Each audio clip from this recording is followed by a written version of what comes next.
Okay. Oh, so I'll disappear then. How about that? Yeah, we're live. I guess we're live.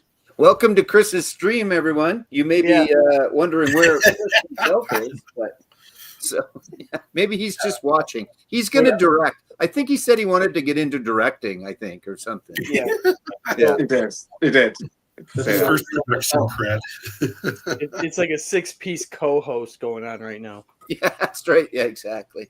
Yeah, It's all right, guys. I'll let you guys run it. I'll let Chris back in here, and I'll bugger off and go play with my kid. It's all good. All right, we'll fun, talk, guys. All right, Rob. It'll be another time, everybody. See you in a bit. All right, Chris. Hi, welcome to the show. Yay.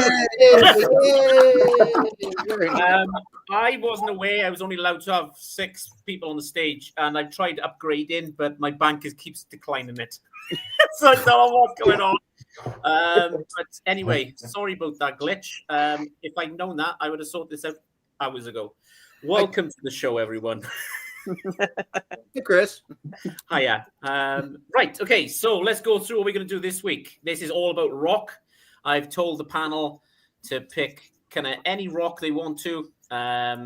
You know, I know Steve has been saying didn't know what kind of rock to show, and that was done on purpose because I want to show what you would pick if you heard the word rock. So I know we're all different, that kind of stuff. So we'll go through the panel real quick, see what's been going on. So this evening we've got on the panel, really good panel this evening. We've got Richard from the Vinyl Tap House. We got Steve. A is for Alice, B is for Bob, and C is for Community. There you go. Yeah. We got Racer Joe on again. Always great to have Joe on. Oh, really good collection he's got. Trevor, flat round and spun. There he is. There he is. Nice to see you, Trev. And Cam, the Vinyl Narrative was back on for a 3rd time, I believe. If I'm correct. So That's right. we'll just go through the panel real quick. What we've been up to this week. RSD is just passed and gone, thank God, and I didn't pick up nothing. So, Richard, I had a quick look at your video like 10 minutes ago while I was multitasking. So you picked up some stuff. Are you happy what you got, or was it a bit disappointing this year?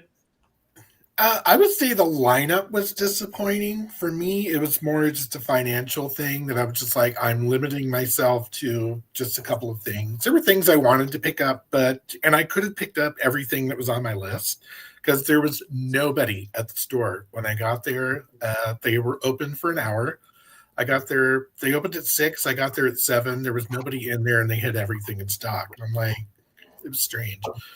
But yeah, interesting day, but so be it. Cool. Steve, been busy with the live stream this week, and I saw that. Jumped on quick. I forgot to do a contest. I didn't enter it because I'm not really into jazz. So I was like, well, let somebody else have a go. That's okay. That's okay. And I do not participate in Record Store Day, so I just normally get it after the fact. I'm not going to wait in line, and especially here. This is not a good time of the year to be standing outside the line. Yeah, I totally agree. Somebody who doesn't do Record Store Day but owns a record store. How's it been this week, Joe? Yeah, you're right. We don't do Record Store Day for a few reasons, and there's even new reasons, but I won't get into that right now. I can, but later. But the store was good. We did other stuff, and then we've got special stuff we're going to do next weekend as well. So, you know, we make up for it. We just don't do the hyped up day of Record Store Day. So, for a few reasons, but yeah. I think me and you have talked. The one on there I wanted to pick up was the band Jericho. But like I said, that's going to be released somewhere down the line. They're not just going to let that for Record Store Day, surely. I wouldn't think so. No, I mean, here's 2 things. I said I wasn't going to talk about it, but I'll talk about it quick. So a friend of ours bought a record off of Universal's website that was a Record Store Day. So what's the point of Record Store Day going to small record stores if you're going to sell it on your website? And then the other one that he wanted, he had to buy used from the dude that went in, bought 6 of them, and sold 5 of them. So that's one guy's Record Store Day. Now, Richard found some stuff. Trev, I don't know if you went out. Cam, I'm not sure if you guys, you did or whatever. But Record Store Day is turning into kind of bullshit, unfortunately, for the most part. Not always, and lots of people still get great things out of it. But from a record store owner point of view, there's 2 albums that, people should have been coming into the store to buy, but found them elsewhere and or had to find them elsewhere. And then, don't do 2 days a year. Do every Thursday of every month is Record Store Day. Spread it out. So again, for financial reasons, like Richard said, you don't have to come up with a couple $300 in a single day. You can buy an album this month, or you can buy a couple. So, but what do I know? I don't know shit about shit. So, Trevor, what have you been up to this week, mate? Well, I mean, I thankfully, and I've said this numerous times, that Black Friday Record Store Day has always been lackluster to me, because I don't like buying records for myself, or buying anything for myself for that matter, around the holidays. So that was fine. Besides, I volunteered to work on Black Friday, so it was either waiting out in the cold to buy records I don't care about, or make triple time. So do the math. And I agree with Joe. They should spread that out. When they had those drops, like in 20? I love that. That Yeah. was great. yeah, Absolutely great. yeah. And It's good for everyone. yeah, and what Joe was also saying about it kind of going sideways, and the major labels getting into this thing, and the Record Store Day first is kind of a scam in a way. I liked it early on when everything was an exclusive, like this is the only time you're going to get this. That made it worthwhile. So that's my soapbox. Cool. Cam, have you got a Record Store Day that does Record Store Day at all? Yeah, I have. Yeah, I didn't go, unfortunately, because I had to work on Friday, because obviously we don't get the holiday over here. So yeah, I didn't pick up anything from that store, and I've not had a chance to go in there over the weekend either. But to be honest, I thought the UK list wasn't that great this year. I think I texted you, Chris, saying there was nothing really in it for me, and there's more stuff I was interested on the US and Canadian and EU lists. But yeah, I've not participated really this year. I've just picked up some stuff in some online sales that I should have picked up earlier on in the year, but that's about it. Yeah, I don't think I'll be even doing it next year either, to be honest. It's just lost the magic, like the guys are saying, I think. Yeah, I think it's just a bit of an overload for me. And especially for Rhino are going to get into this as well. Because there's news of them kind of doing their kind of own version or Rhino catalog. So I think I'd be more interested in that, to be honest. The High Fidelity, maybe spend a bit extra cash. I still support my local record shop in Tembe. And I always feel like every time I go in, I got to buy something just to support him, because he's just staring at me going, oh, I've got this. I'm like, I'm not interested in anything you got, but I'll grab a t-shirt just to give him some support. But yeah, so cool. Well, thanks for joining me this evening, guys. Bit of a total screw up at the beginning. I apologize for that. That wasn't meant to happen. But like I said, we're talking about rock. So I put a twist on this evening for myself. This won't come to anybody's surprise that knows me or knows my channel.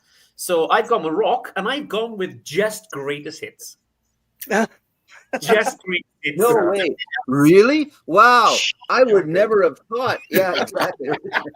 No way. But that's good. Well, That's good. so, okay. I will kick things off, and then we'll go around the panel, show them what you've got, and explain the album, that kind of stuff. So, first time on the show, I'd like to thank Steve for coming on. I really appreciate it, mate. I've been watching you for a long time. You've got a great channel. Thank you. Yeah, thanks, Connor. I do appreciate it. Okay, I will kick things off then. Let's have a quick look. 2 secs. Okay. All right. So, first one first. Love this band. Would love to see them live. British band, and it is Def Leppard. So there you go. The best of. Inside. So some of the tracks, you got Animal, Photograph, Pour Some Sugar, Let's Get Rocked, Armageddon, It Foolin', Two Steps Behind, Rocket, Hysteria, Make Love Like a Man, Action, When Love and Hate Collide, and Rock of Ages. Nice. So it's a pretty cool best of, to be honest. And we were talking on the live stream last week with Steve Carlson because I showed him the AC/DC soundtrack, Iron Man 2. And I obviously bought this. I think this was lockdown-ish. I bought this. And this cost me about £20. And this is up to nearly £50 now. Nice. So the prices are going up and up and up. So it's cool. So there's my first selection of this evening. So we'll head off to should we go to Would you put that in a subgenre, or would you just call that plain rock? Because I think Def Leppard's just rock. They're not metal. They're not hair metal for sure. They were in that time frame, and sometimes they get lumped into that. But I would just call them rock. And in fact, I think they themselves don't want to be called metal. Especially, I thought I saw something about Hysteria where they were talking about that. Yeah, I mean their early records. Well, okay, On Through the Night and the Def Leppard EP. Yeah, at the time would be metal, but sure. Yeah, I'll give you that. Yeah, that's fair. That's true. Yeah, and then you get into High and Dry, and Pyromania is just rock, right? Yeah. Yes. Yeah. Right. yes, Good rock, I think. Anyway. I would say over time they became stadium rock. It's just Sure. Yeah. Sure. Oh, yeah. Okay, Richard. Let's I'm go. up. Hello. What you got? So when I heard our topic was just rock, I struggled at first. I'm kind of like, what? Give me more to go with. So I really went genre for the most part, different genres. 'Cause, I mean, I have a fairly sizable collection of records. Where do you go with a show me rock albums? Okay. So I decided to commit myself to showing records I've never shown on the VC ever. So I went to go with Southern rock. And on the heavier spectrum of Southern rock was one of the first bands I ever saw in concert, opened up for Sammy Hagar, and that's Molly Hatchet. Very nice. And I think of Southern rock where it has sort of a country flavor, but there's a lot, it's a heavier, how do I put this? More melodic, more going on, bigger, boomier. I love this era of Molly Hatchet after like the debut album, Flirting with Disaster, which is good. But this one it's just almost prog Southern rock. There are some great songs on here that are just epic in scope. So Molly Hatchet, this is their No Guts, No Glory album. Their other album that I love a lot is Beating the Odds, which came out just before this. I saw them open for Hagar. It was the Flirting with Disaster tour. What I remember the most was that I think the sound guy just turned everything up to 11, left and went to go have a smoke or something because it was just yeah. And we were up like third row or something. We're having a great time, but you couldn't hear anything because it was just this onslaught of the sound. Yeah, crazy. So Molly Hatchet, who knew? good band. Loud and proud. Never seen that one. Usually That's a used good to album. the artwork ones because I Yeah. think of that. But yeah, that's good. Cool. I have to look for that. I've never seen that. Came out after Beating the Odds. Danny, with the name Danny Joe Brown, became the lead singer. And it went a little bit more epic as far as there's a song on here called Follow the Peacemakers, which is amazing. Yeah. So, Cool. yeah. Yeah, I always equated What year Molly is that, Hatchet- Richard? What's it? Go ahead, What Steve. year is that?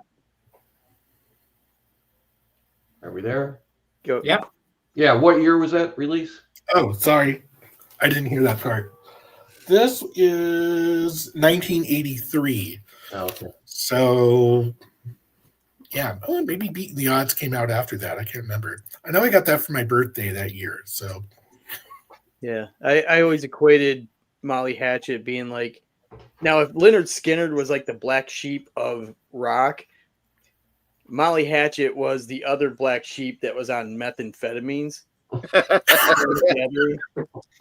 you know, and loved it.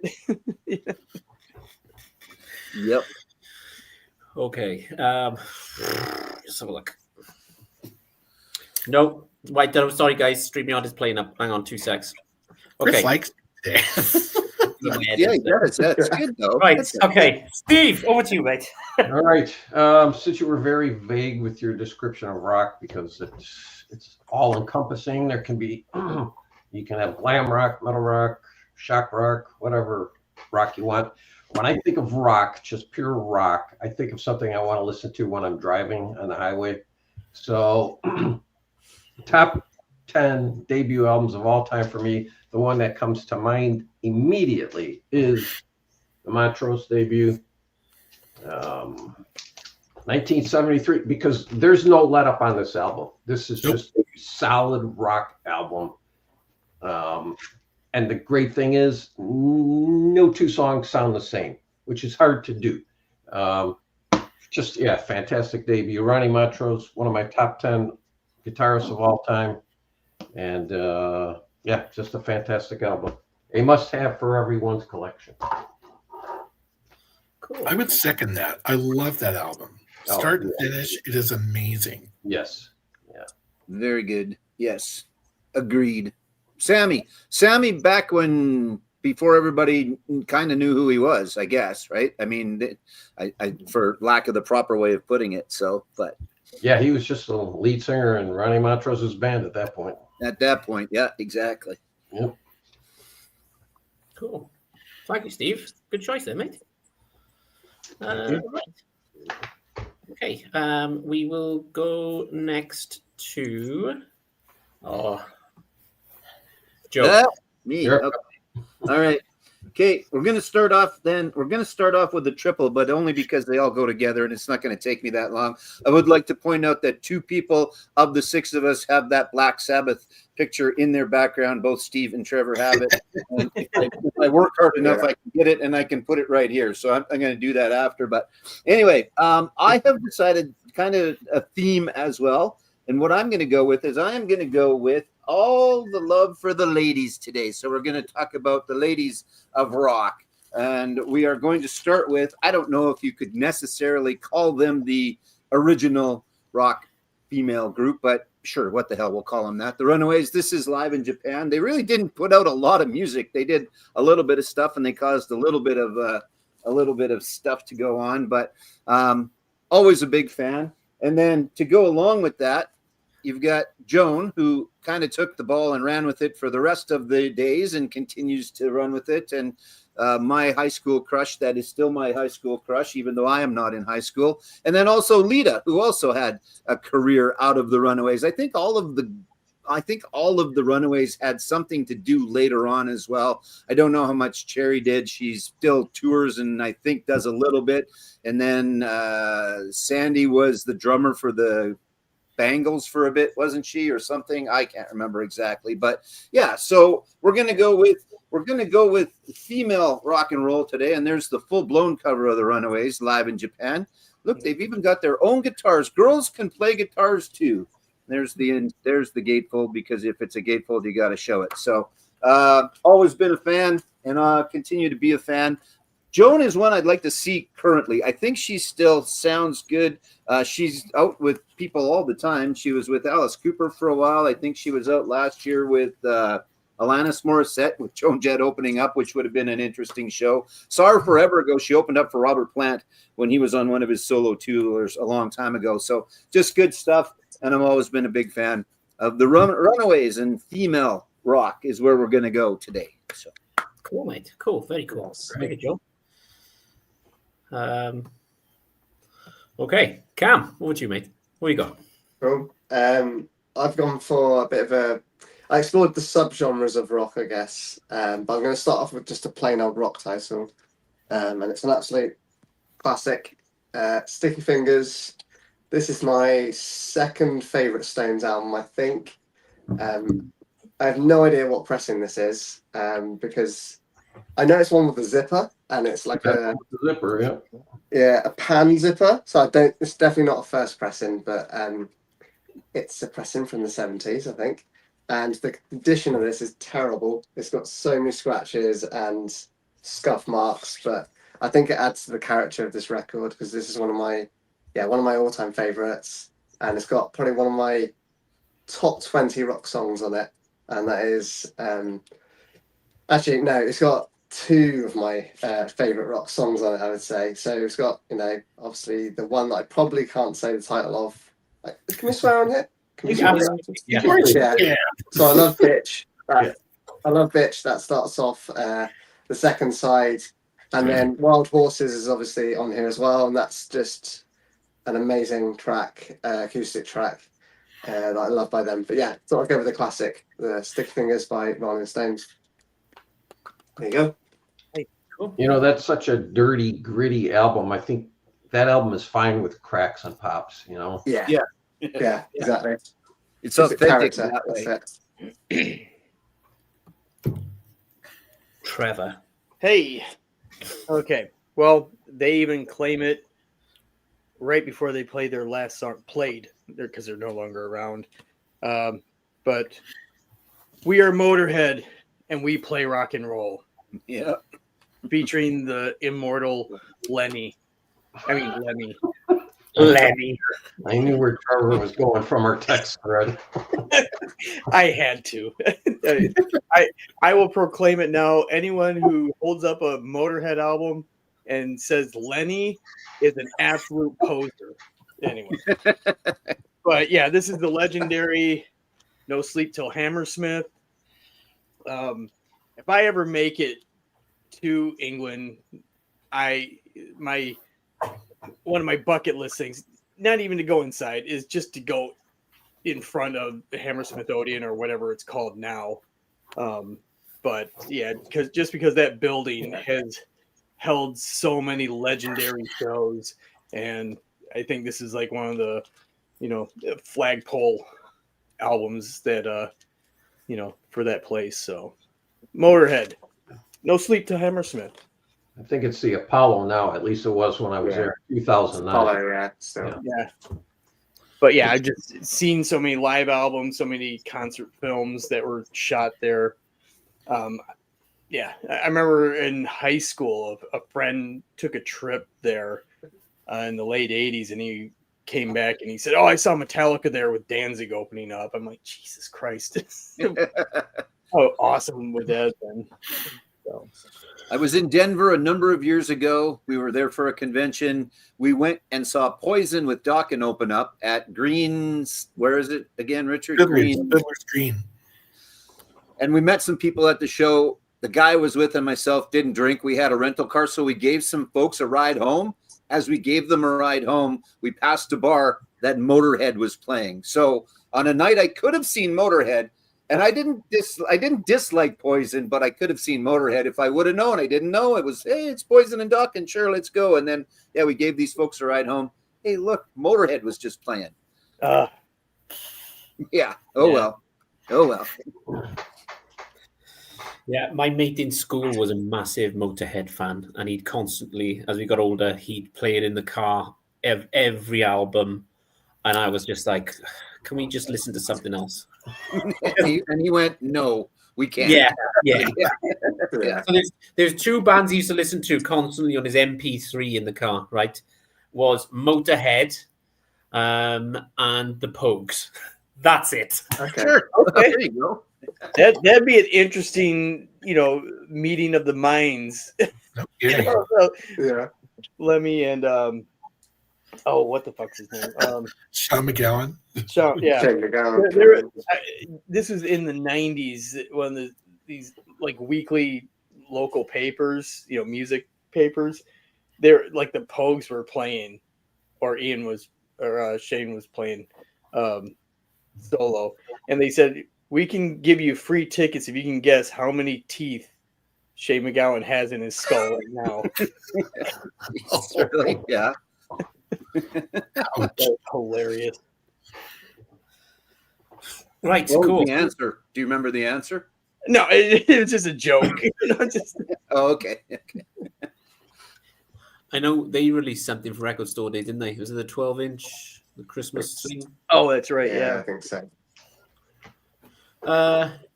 Right, okay. I think it's back to me now.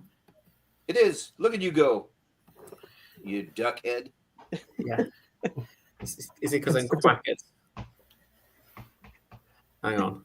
2 seconds.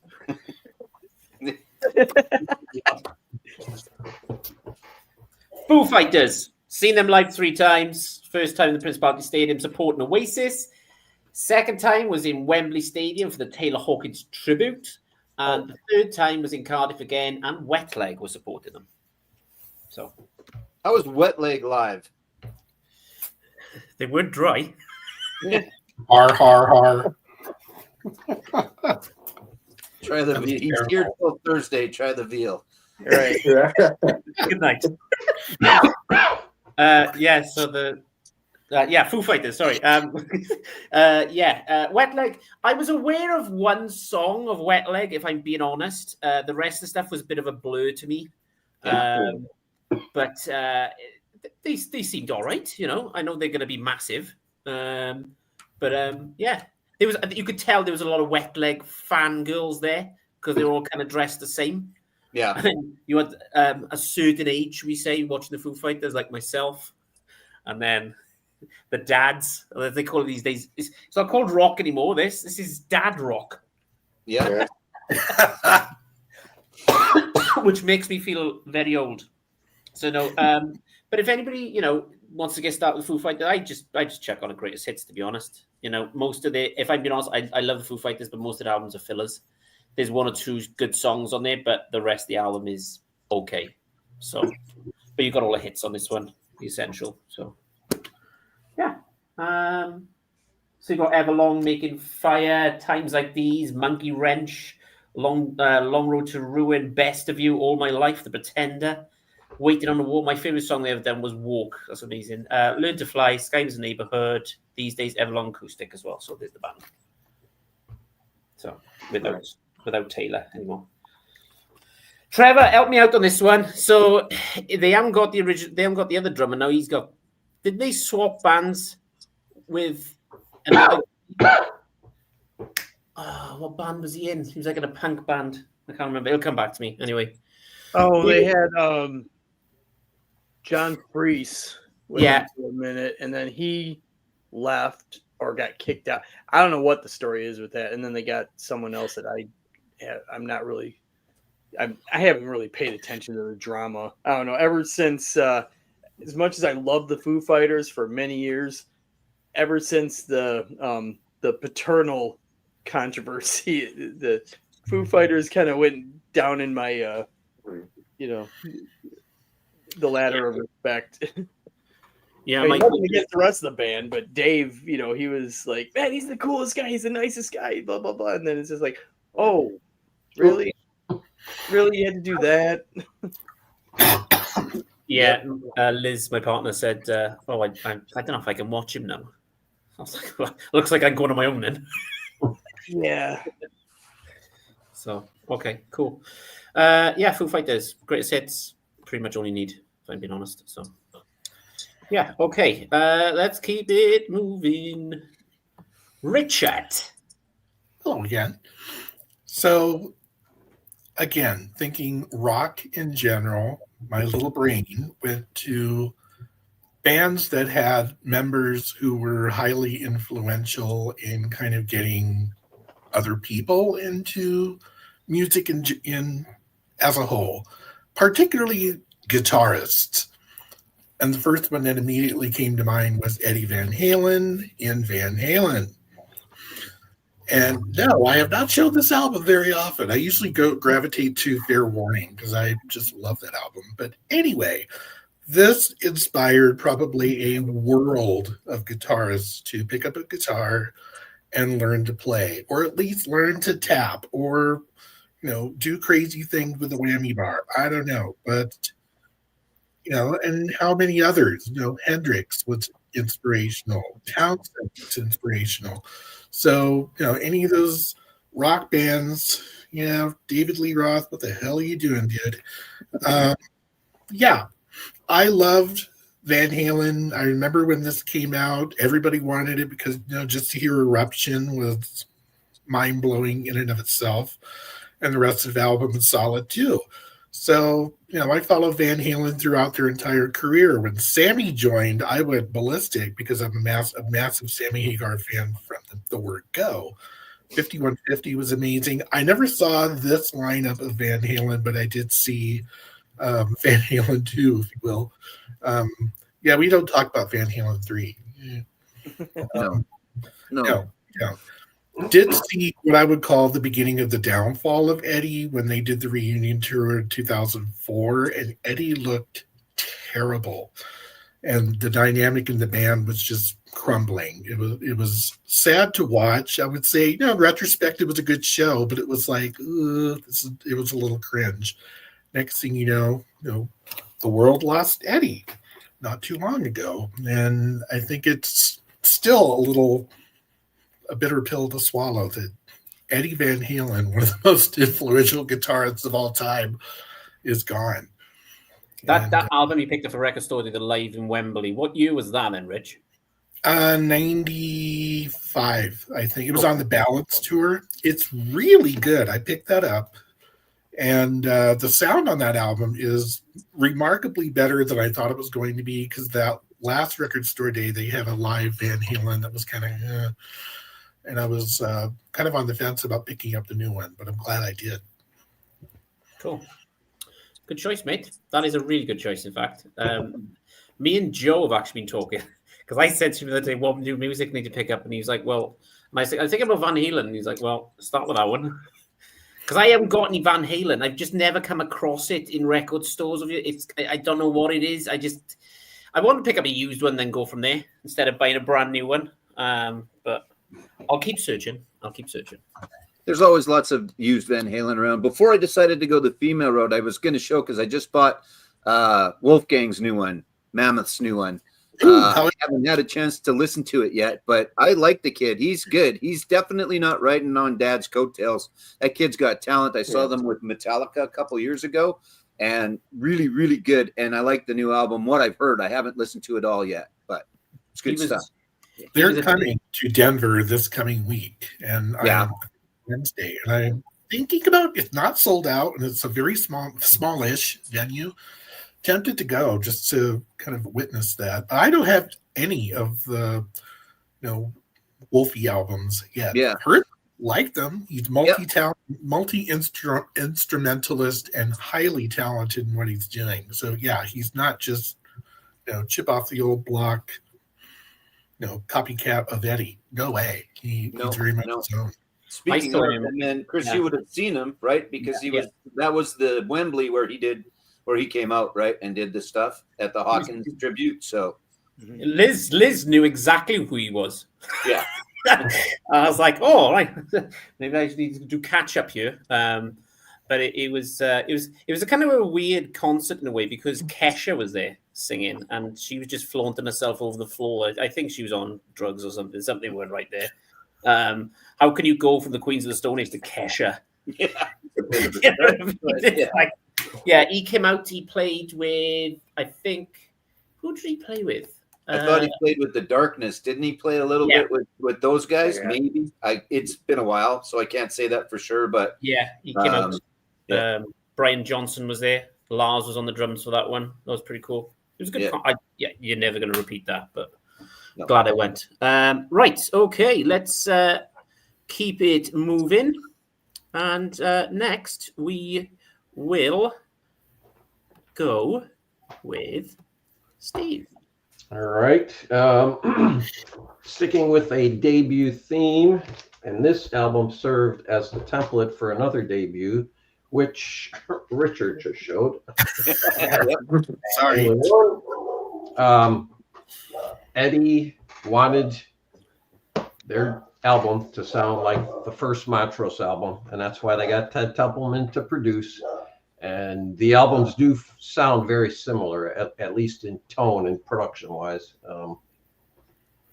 Richard said pretty much all I was going to say, so thank you for making this broadcast, Richard. I actually did not know that connect. I know that Ted Templeman produced them. I didn't know they picked him specifically to replicate that. That's interesting. Ted Templeman's autobiography is a pretty good book.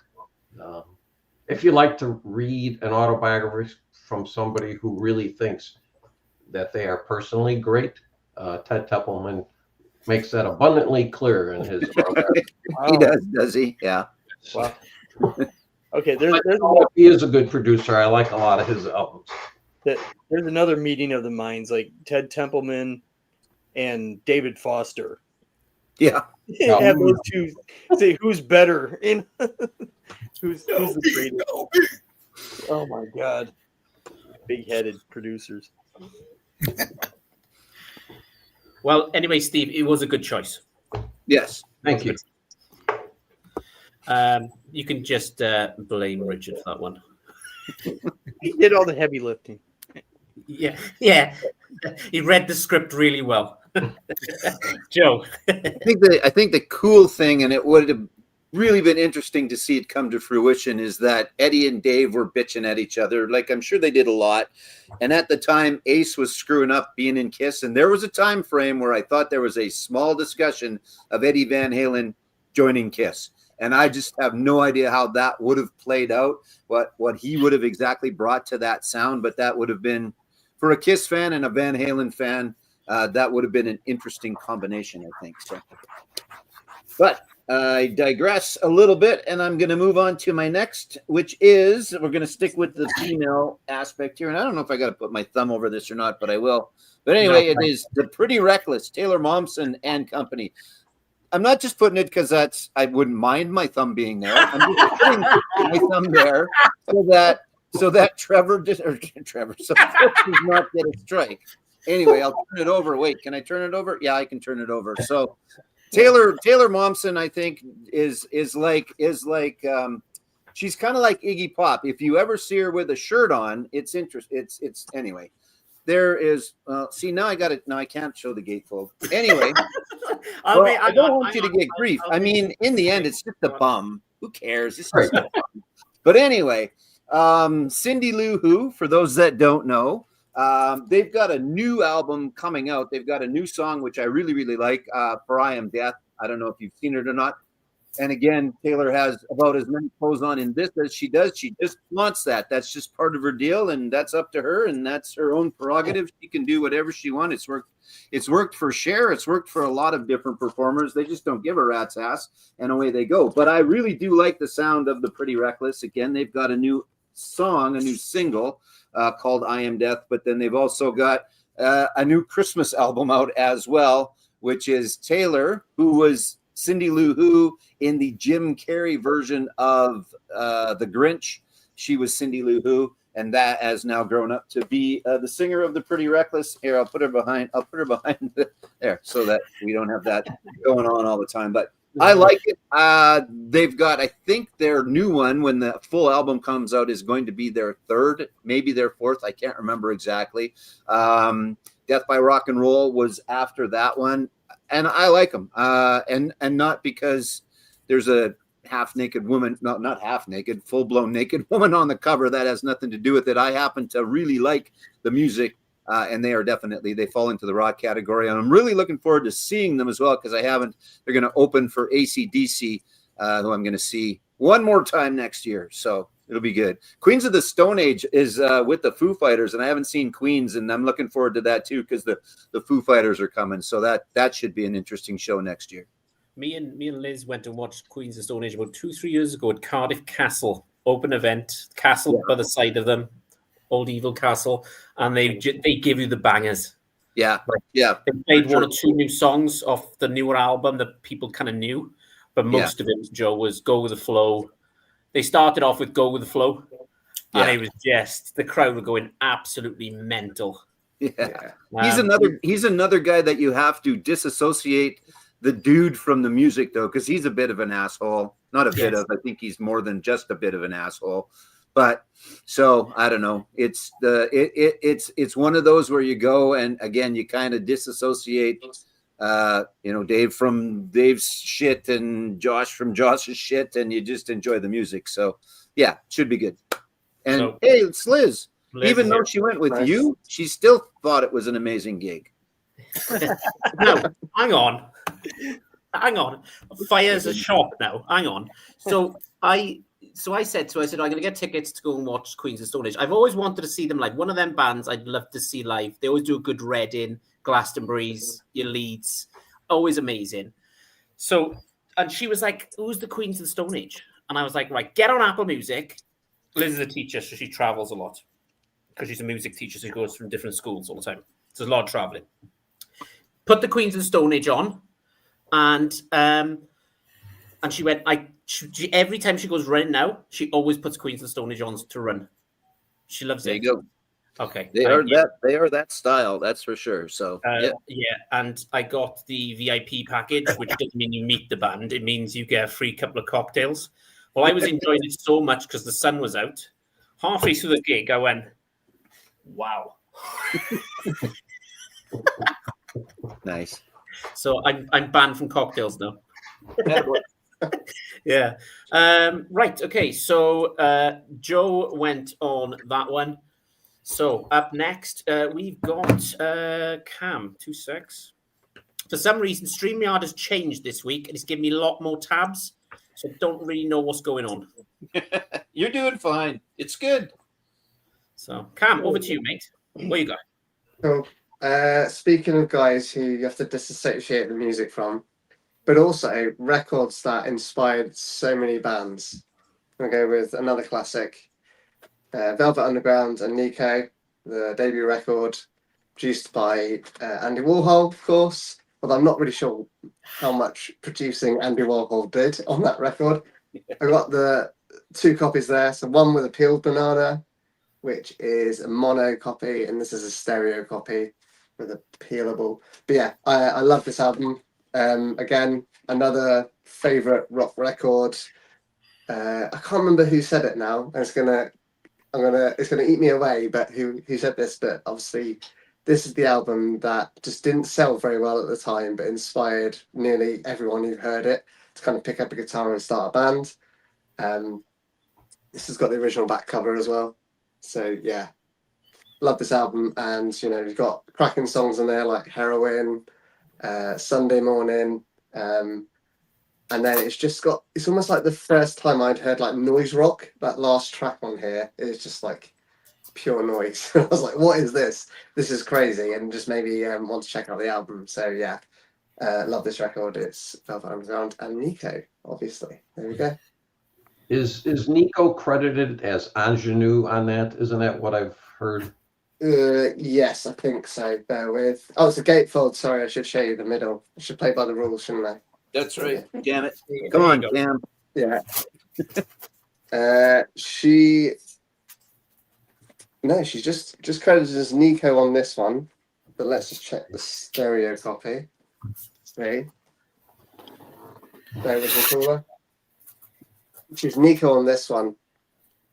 Okay. No, Yeah. but I'm saying as her instrument or whatever, she listed as. She played. Sorry, I see what you mean. She plays the Is it chanteuse? Okay. I'll zoom in a bit there. There you go. There's the credits. This is ingenue. She's as a chanteuse, right? Okay. Yeah. I was close. All right. There you go. She's not playing an instrument. She's just showing up. Yeah. She did something, but I do like her performances on this album actually, and I do like Chelsea Girl as well. That album. That's a cool album. But there you go. Okay. Nice. That's the kind VW. of album that's quite overpriced when you go to record phase. Just a little bit. Yeah, I'm not crazy enough to pay for an OG. I'm happy with a reissue. That's fine. Yeah. That is fine. You always see them advertising them on the kind of pretend walls that they've got in the sleeves, and the price is like £2,000 or something ridiculous. And I'm just like, Oh, jeez. yeah, I'm not paying that much for a banana. No. And like what state it's in as well. What Yeah, state well. of the banana, like how much has been peeled. Or, yeah. On that note, talking about bananas, Trevor. Okay. That wasn't a segue at all. Is that a shot? I don't know if that was a shot or a compliment. I take it however you like, Trev. I guess. I don't know. It was a zucchini. Anyway. There you go. So the next few are going to be very Detroit centric, hometown area.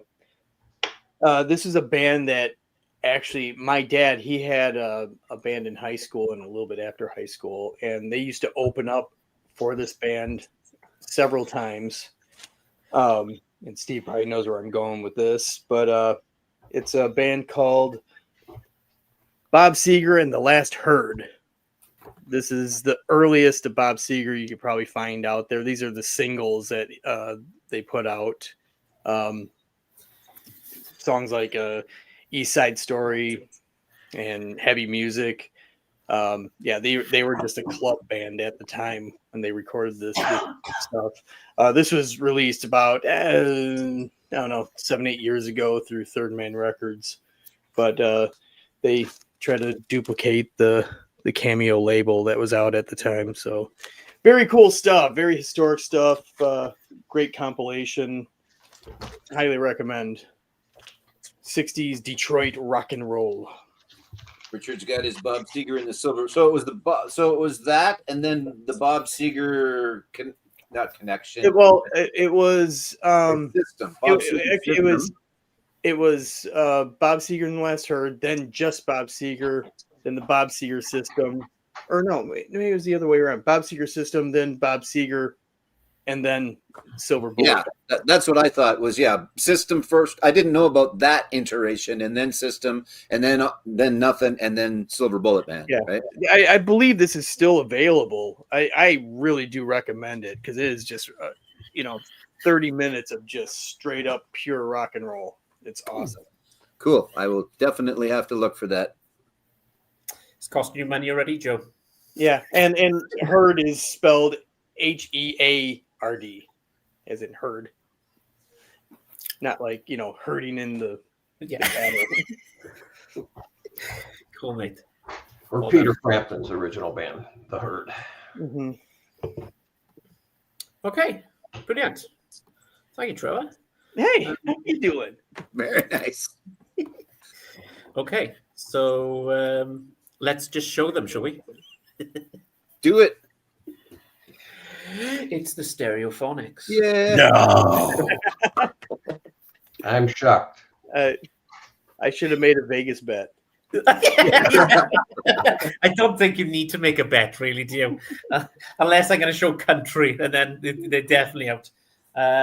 But yeah, there's a picture here with Mr. Tom Jones with them. Yes.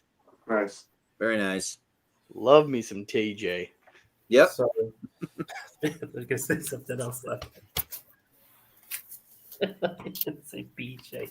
Right, move on, Chris. Come on, get a grip. Best of, this is pretty much up until 2008, and they brought out another 4 albums since then.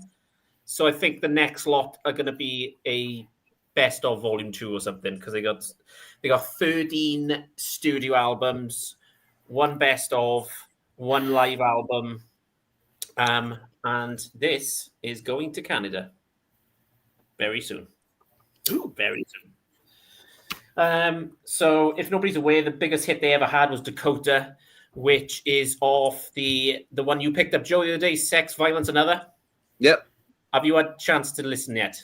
I did, and it's different than the other that I got. I mean, it's not crazy different, but it's definitely different than Ucha, right? So yeah, Ucha is a good album. Actually, it's quite upbeat. Yeah, well, that's the first full that I heard, right? Because that's the first one that I picked up. Yeah, I'm. It's not that I was hesitant for any reason other than I just hadn't got any, and I'm glad that I finally got around to getting a couple. So that's good. Yeah, so there's quite a few hits on you.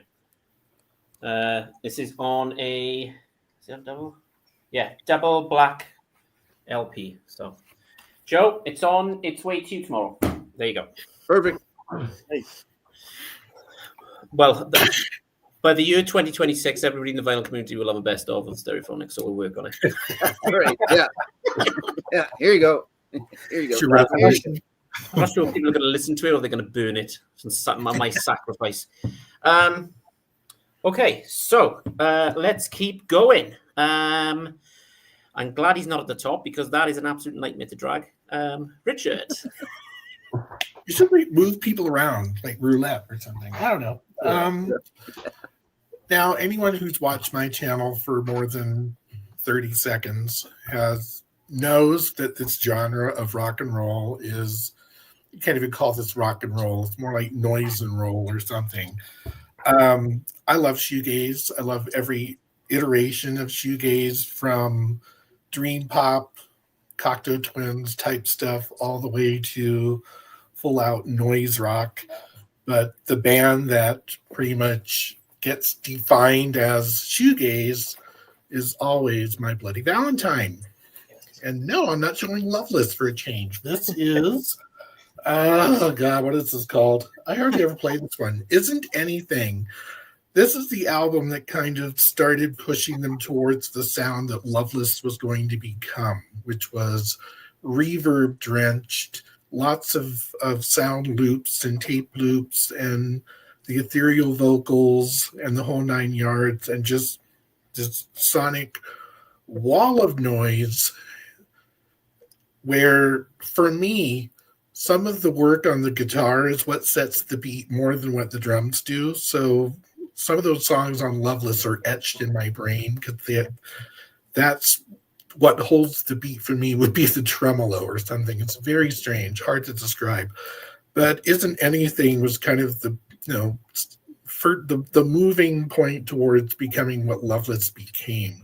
This album is really all over the map. It has like noisy songs and almost straight up pop songs, and then just some really weird shit that, like, what is this? It's just kind of all over the map. So is this my favorite My Bloody Valentine album? Absolutely not. But it's a good one. It's essential. Fair warning, if you ever decide to go to a My Bloody Valentine concert, do wear earplugs or you will die. They are, bar none, the loudest band I've ever heard and heard of.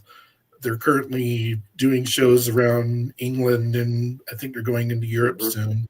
And people are posting on different forums where it's like, I went to My Bloody Valentine and I had a decibel meter and it never went below like 113 decibels for the entire show. And I'm like, holy shit. That's like standing behind a jet engine at full throttle. They're loud. But it is interesting because it's the first concert I ever went to. You go to a concert, and yes, you can feel the music, and you feel it at a certain level. You feel it in your internal organs. Where My Bloody Valentine concert, where everything is moving, and it's very strange feeling.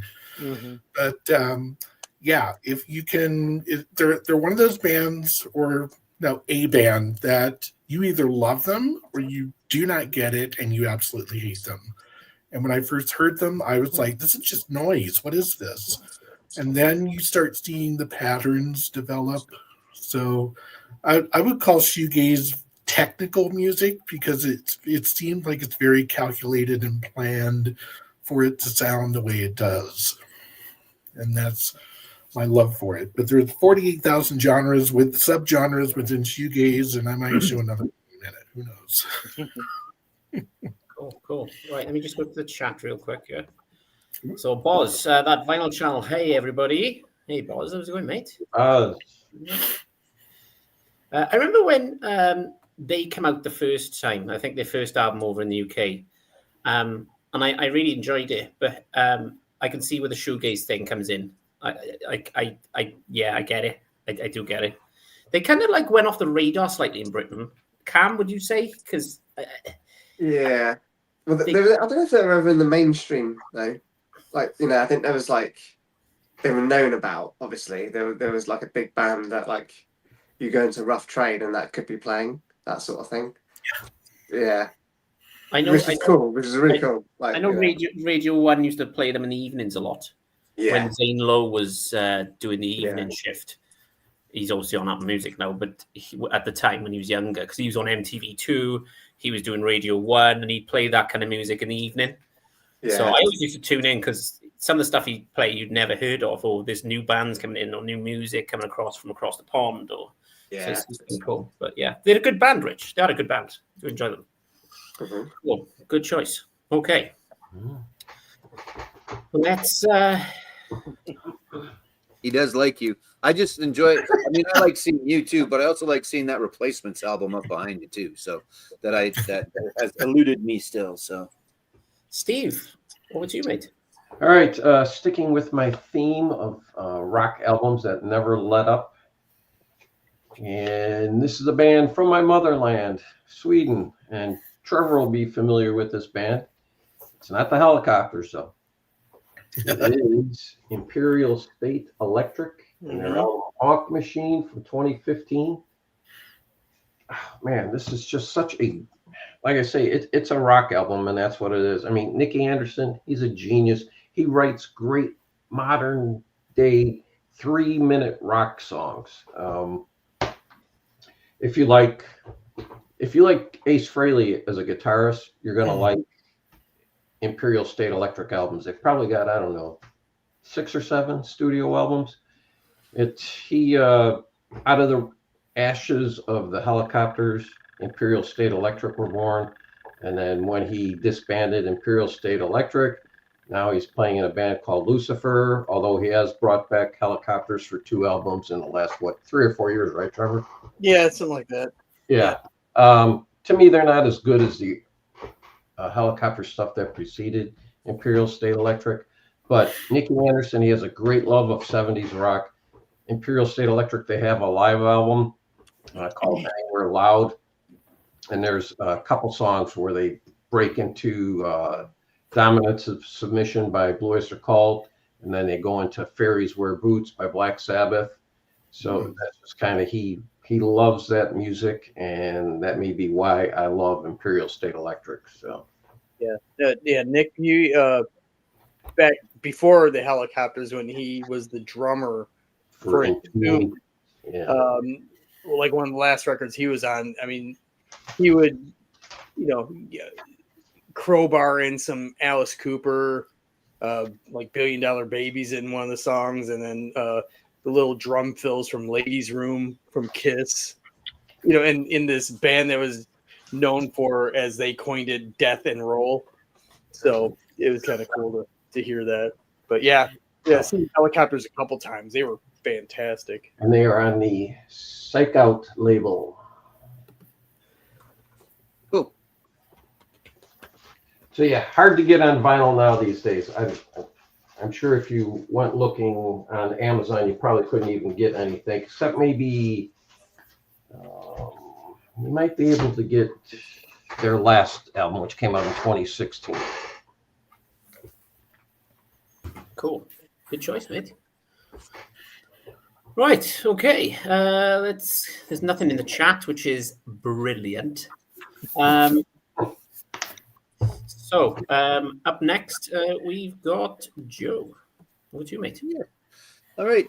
The female theme continues. We're going to go with one of the queens of rock and roll, for me anyway. Not writing or producing any new music, but still out there and performing. Got into the Rock and Roll Hall of Fame, which again is just a thing these days. But Pat Benatar, this is back to the original, the first album.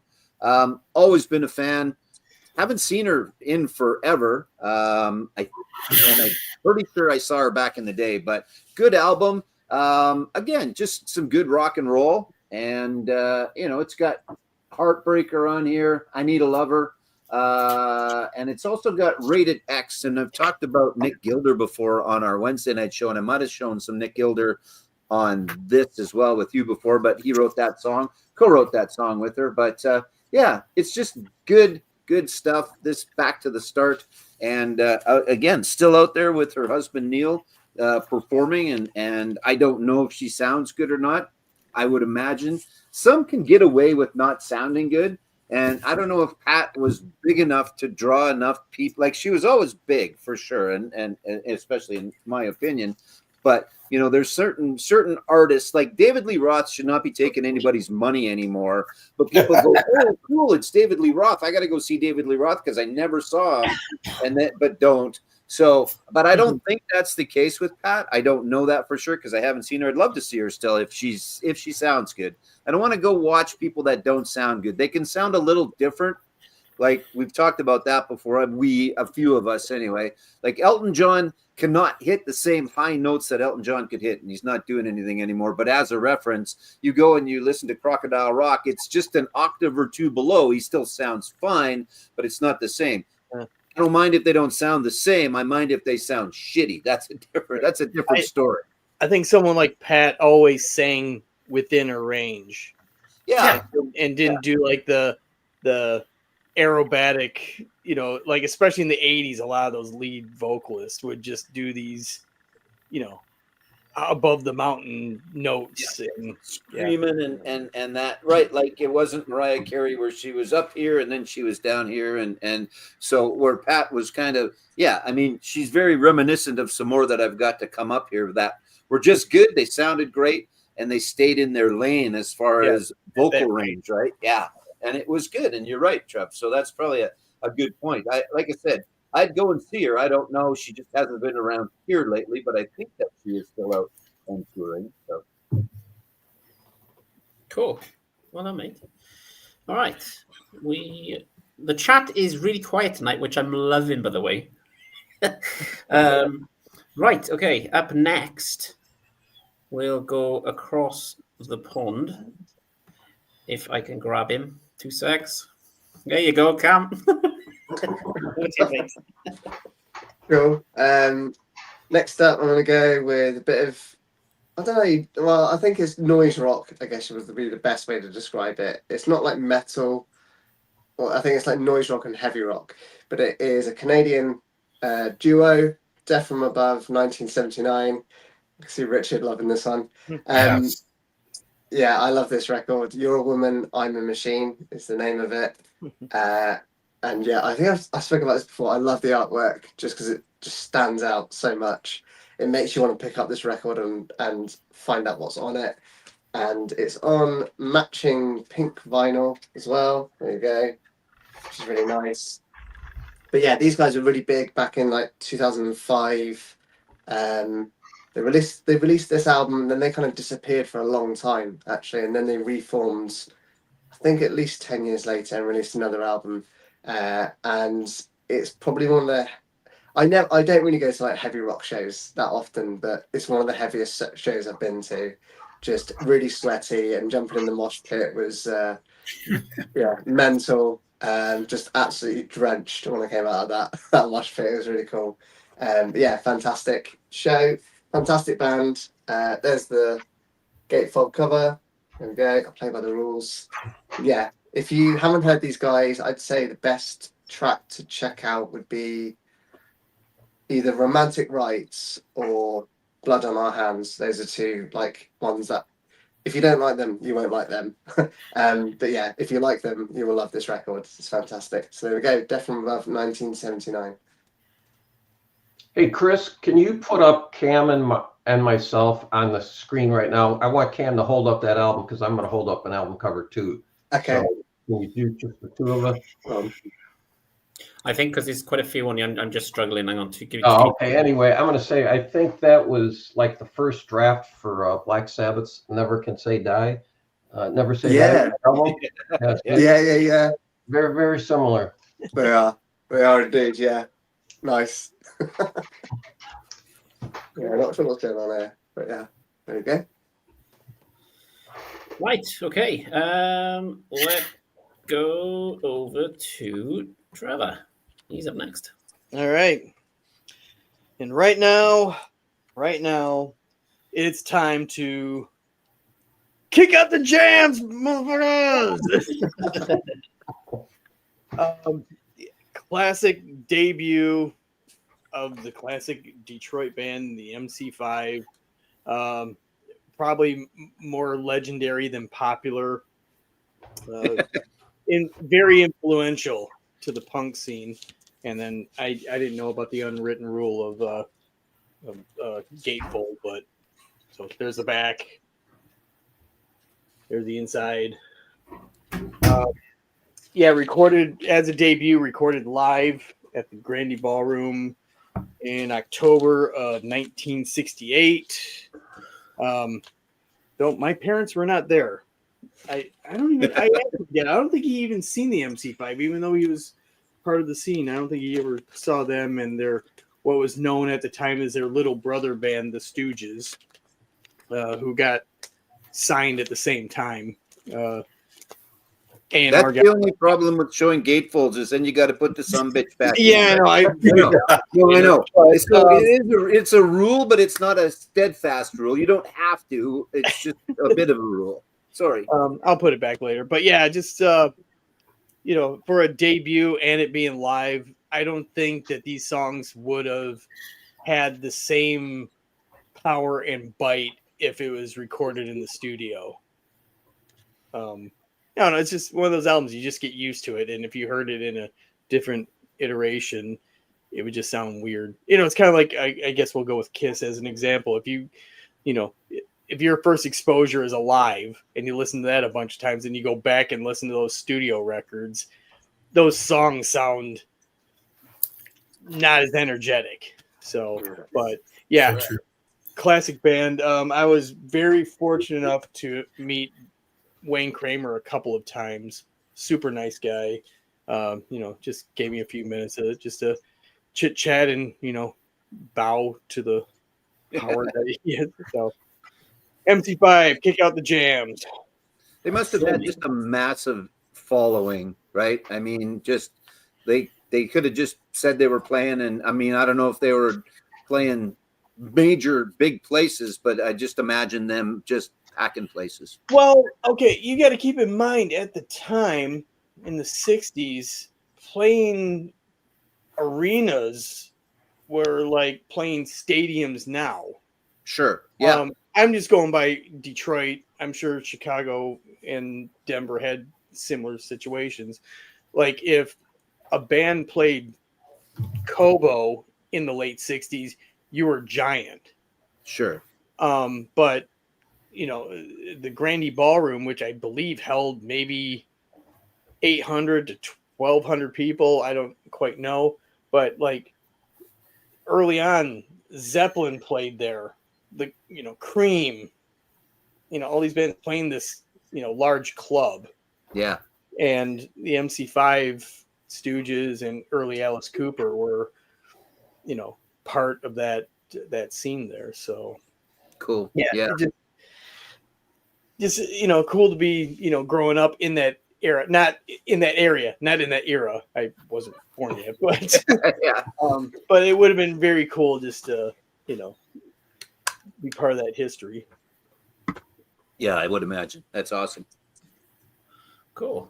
Right. Okay. I'm up next. Okay, for the panel, do you want a British band or an American band? We're an American band. Go with Grand Funk Railroad because they're an American band and they would fit. I don't know. Do whatever you want, man. It's your show. Out of Flint, Michigan. Yeah, I like Grand Funk actually. Okay, so Guns N' Roses. Nice. Sure. Greatest hits. That's all I got. This is pretty much all I need from Guns N' Roses, if I'm being honest. Tried listening to a few of the albums, but it's got all the bangers on this. So, sorry, Joe. That's okay. You forgot. There you go. Like I said, it's not a steadfast rule. There's just some cool inner sleeves that I haven't seen, so I like to see them. Is that a reverse shot? I was going to say, is your camera reversed, or did they screw up the photo having Slash playing left-handed? Hang on. Oh, you may have a point. Hang on. God, I hate when they do that. Yeah. It can't be the camera because I'm literally showing you Guns N' Roses. Yeah. Yeah. It is so lazy. I can't understand why that happens as often as it does. You've got a point. Well, someone, and Steve will appreciate this one, someone showed the actual photo of what later became Black Sabbath Volume 4, where it's, you know, Ozzy with his hands up, you know, doing the peace sign. Mhm. But the actual photo is you see Tony Iommi in the background, and it's a reverse photo. So what you see on that album is actually a reverse photo of Ozzy. Okay. Never knew that until a couple days ago. I never knew that. Let me go through the tracks real quick. Welcome to the Jungle, Sweet Child of Mine, Shadow of Your Love, Patience, Paradise City, Knocking on Heaven's Door, Civil War, You Could Be Mine, Don't Cry, November Rain, Live and Let Die, Yesterday, Ain't It Funny, Since You Don't Have You, Sympathy for the Devil. The pressing on this is epic. I'm just saying. Could have gone with a black. Bought this in lockdown. Ooh. Nice. So Splatter. I'm a bit wary when it comes to gold vinyl.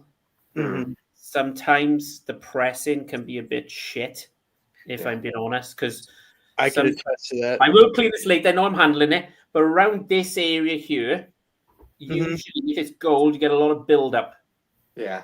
for some Yeah. reason. Like it's bubbling, but Yeah, you know. one of my Ghost albums is like that, and it's gold. Yeah. So like metallic gold, they call it. I think the effect. So they got that ripple in it. Yeah. Yeah. So there you go. Guns N' Roses, all out pretty much neat. We had Christopher on last week, AV Music Room, I believe. And he done a video this week saying that there may be a new Guns N' Roses album coming. Supposed to be, yep. They're touring again, which they seem to have not stopped in the last while. But yeah, it's and actually Slash said it, so it's maybe a little more believable if Axl says it. Yeah, whatever. But if Slash goes, yeah, we're making new music, maybe that's a little more believable. But we'll see.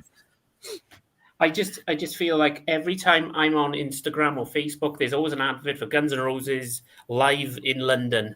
Mhm. It just seems constant. It's like every couple of months they're touring in London, in the Tottenham Hotspur Stadium, which I can't remember. Is it called the London Stadium, Cam? I think so. Yeah. Apparently, it's very good for music. It's Wow. it's strange that a band with 3 actual albums can tour Yeah. all these years later and fill stadiums. Yeah. Right. And Axl is one of those guys that sounds okay, but not great. But it's cool to see Slash. Duff sings a lot in the background.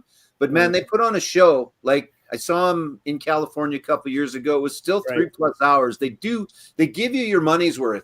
If Axl could just sound a little bit better, and maybe he was a bit off because they're still filling stadiums. And if the word is out that Axl sounds bad all the time, that's got to stop the sales. But maybe not. I don't know. And plus, he's getting more punctual in his old age.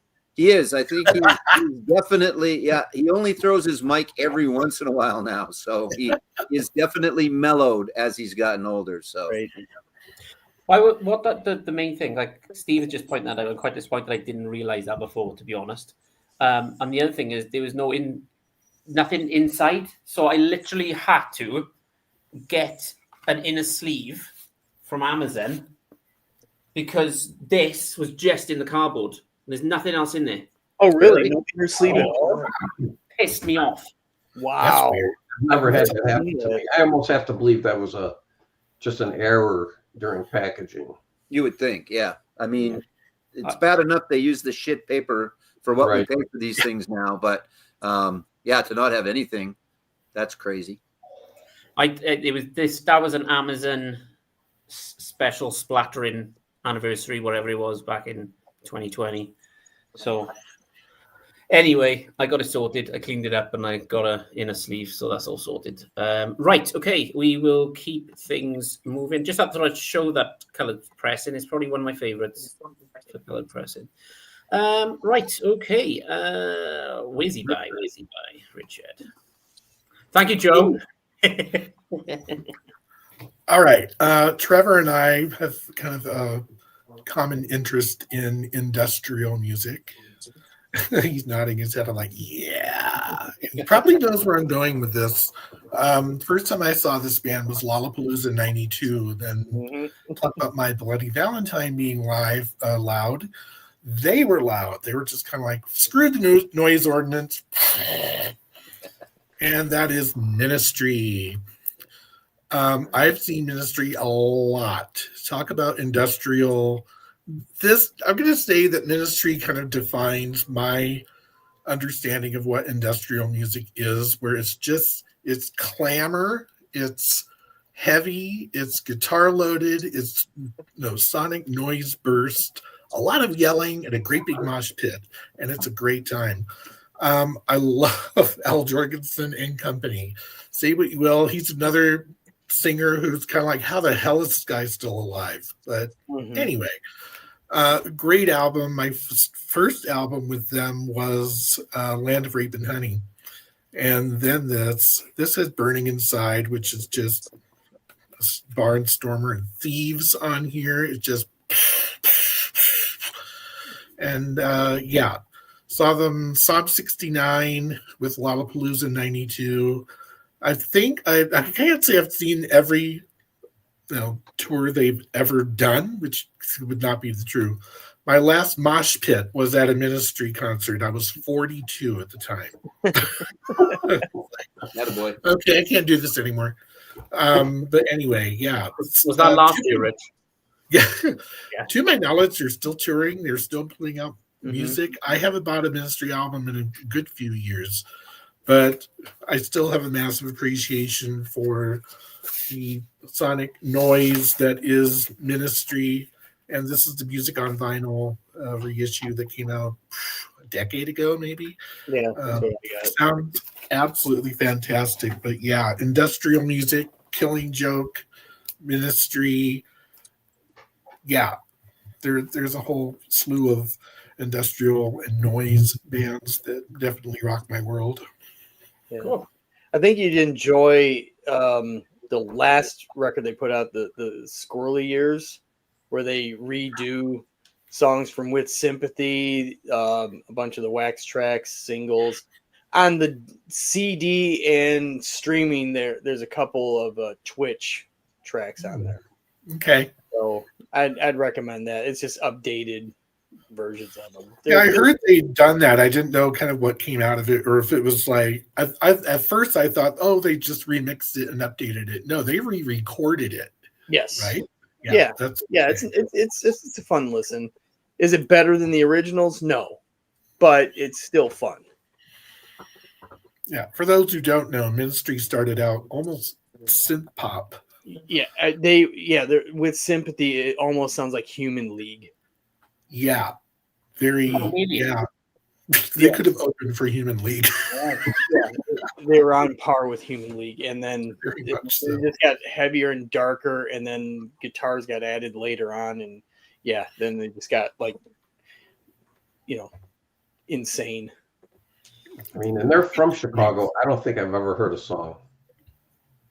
I want to say there was a beer commercial where they used "Every Day is Halloween" sometime in the 80s, Okay.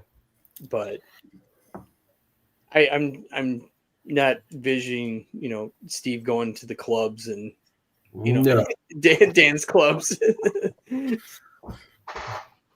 Right. Okay. Talking about Steve, he's up next. All right. I am not deviating from my theme one bit. From 1989, you might be more familiar with the band he played with than his solo work. That is Michael Monroe, Not Faking It. Another album of just, balls to the walls songs. They do a great cover version of the title track, Not Faking It, which was by Nazareth. And it's on either Loud and Proud or Razamanaz. Both of those albums came out in 73. They're very similar. I always forget which is which.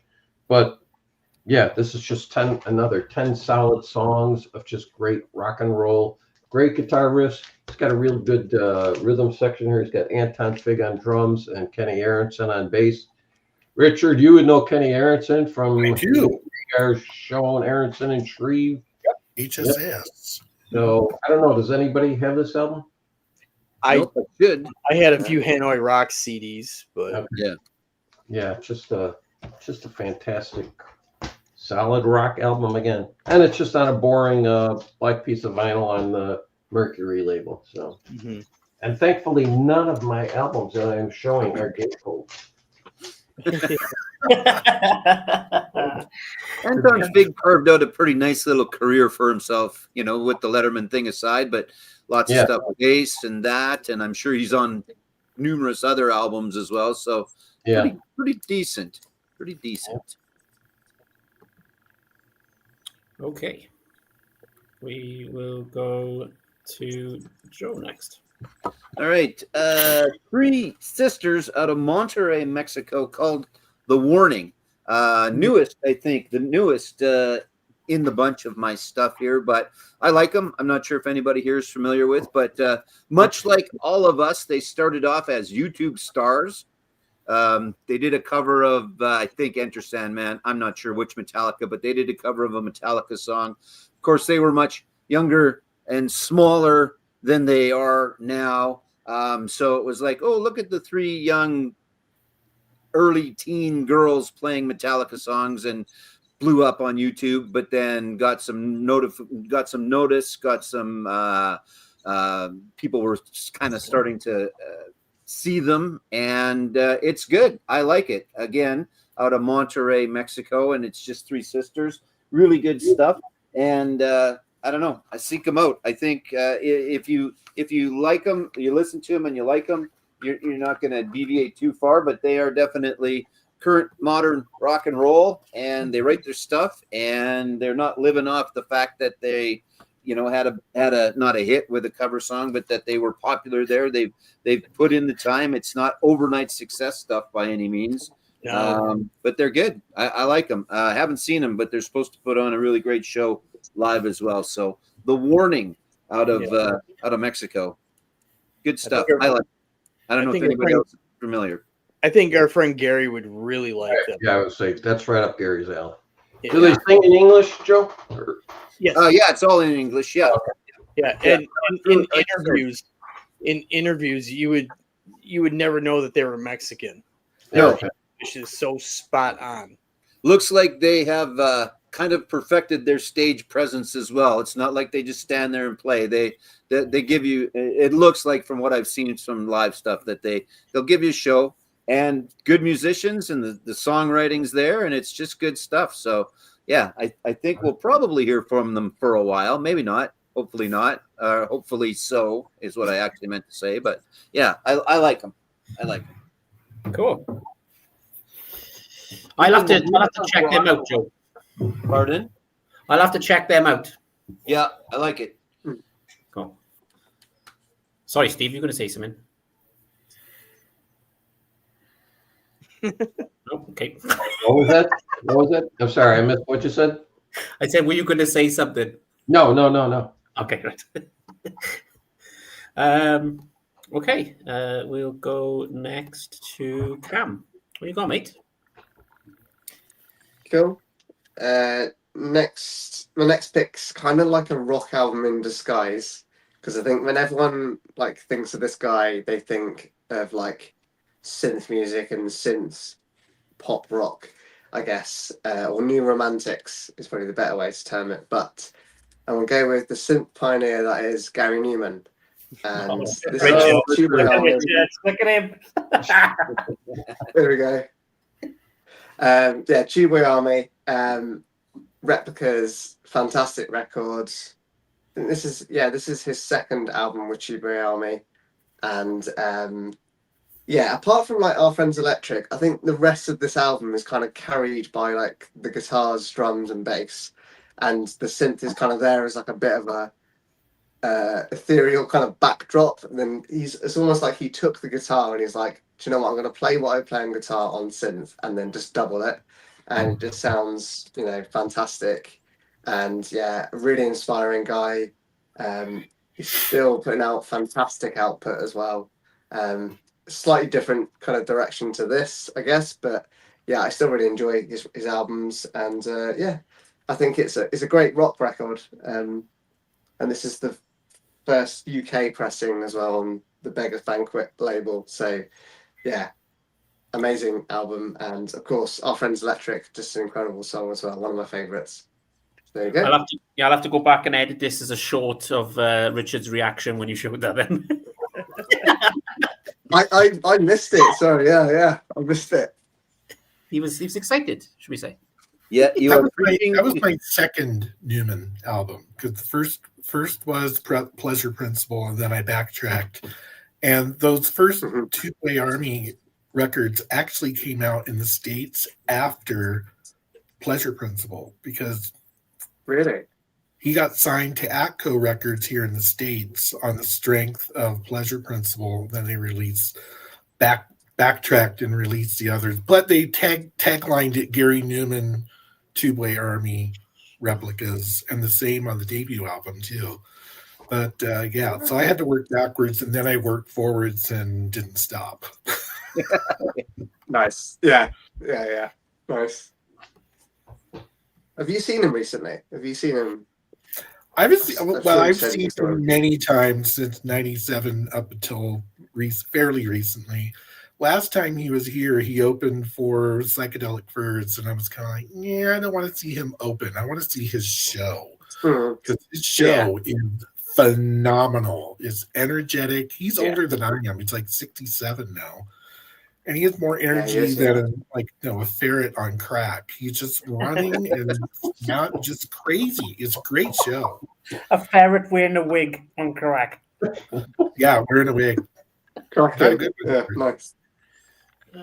I said to Richard before, I can't believe how dark his hair is, and he was like, "It's not his hair." Yeah. Cool. Right. Okay. Let's go to Trevor next. All right. If anyone's heard of this band, I will be shocked and actually rather pleased if they have. Another Detroit band called Easy Action. This is Friends of Rock and Roll from 2005. This is their second full-length album. Easy Action has their vocalist John Brannon, mostly known for the hardcore band Negative Approach, and in between Negative Approach and Easy Action had a band called Laughing Hyenas, which is fantastic. But this was a band that was very, very influenced by the Stooges, MC5. Caught them once early on, really great stuff. But extremely Detroit rock and roll. The vocals are a bit screamy for probably most people. But the closing track on here, What's Going Down, has a really cool B3 Hammond organ on it, which makes the song. It's so good. And it only does like 2 chords, but it just makes the song. Also, very cool splatter vinyl. Yeah, I like that. But yeah, Easy Action. The latest iteration of Negative Approach will sometimes, flip the banner from Negative Approach to Easy Action. It's the same guys, and they'll just do an Easy Action set. So they played here a couple months ago, and unfortunately, it was the day me and my wife were taking off for our anniversary trip, so I missed it. I was so bummed out, but of course I didn't say that to my wife. Yeah. I knew you were a smart dude. I knew you were smart, Trevor. Yeah, well, I mean, the drummer is an old friend of mine, so it would have been cool to, hang out. But I mean, they came back a couple months later as Negative Approach, so we get to hang out then. But I have yet to see them recently as this iteration. But highly recommend if you just like some down to the bare elements rock and roll. So Easy Action from Detroit. Is that another third man? Is that like a Jack White? Hey, these no, guys. but funny enough, all the Laughing Hyena stuff is repressed on Third Man Records. Yeah, that's good. He's been great in general, but he's probably been, just such a proponent of Detroit, obviously, right? Yeah, I mean, I don't know if anyone caught the Thanksgiving Day Lions game. Him and Eminem, yeah. I mean, we were heading up north to some friend's house, and I had the game on my phone with my headphones on, and halftime starts, and Jack's up there just ripping it, and then out of nowhere Eminem pops up, and so it was probably one of my favorite halftimes I've ever seen, and it not even being the Super Bowl. So yeah, no, that's cool. Seeing how they're from Detroit, did they take their name from Alice Cooper's album? probably because John Brannon is a giant Alice Cooper fan. In fact, it was his biggest influence just to get on stage. I mean, it's a known story, but he and I have talked about Alice many times, and we've hung out. So, Cool. yeah, he took it from Alice. I guarantee he did. Yeah. Just in case you wonder where Cam's gone, his internet has just gone in the house. So Yes, well, that sucks. he said he's trying to do it on 4G, but StreamYard is not letting him join. Oh. So, Cam, next time, mate. Hopefully you can make it back or next time. Yeah, exactly. Yeah. Don't worry about it, mate. It happens. The issues I've been having tonight is nothing compared to what you're going through right now. Let's say good things. Let's say good things about his channel because it is a good channel, right? It's an amazing channel. He came on my radar about 3-4 months ago, I believe. We've had him on with Richard before. That was a really good conversation because I put them two together because I could see them getting on really well with the music that they both kind of listen to, you know. Yeah. And Cam does the Rhino releases, he does box sets, he does limited releases, that kind of stuff. He's into music like Block Party. They were big in the UK at the time. Loves his Rhino releases, loves a bit of jazz. So he's always cool to have on. So Cam, I'll get you back on, mate, further down the road. So yeah. Sorry about that. I'm next. You are. Yeah, I've actually had to make a list. Yeah, you have a list, do you? Yeah. on my notes on my phone. Boy. Right. Okay. A band I always wanted to see live, but never got the chance, and I don't know if they're gonna go back together because his voice is pretty much done. But he released a new single, I believe, this week or last week. Oh, I know what you're talking about. This is Aerosmith Greatest Hits. So, I know most people on the panel might go, well, you need to get the first, second album, whatever. But to me, my era was you don't want to miss a thing, and that kind of music. So I'm happy with this. Show you the back. I'll show you the inside. Where I don't know which concert this is in. I have no idea. Any ideas, guys? This could be anywhere. No idea. That could have been Download at one point, or I mean, it kind of looks like Download.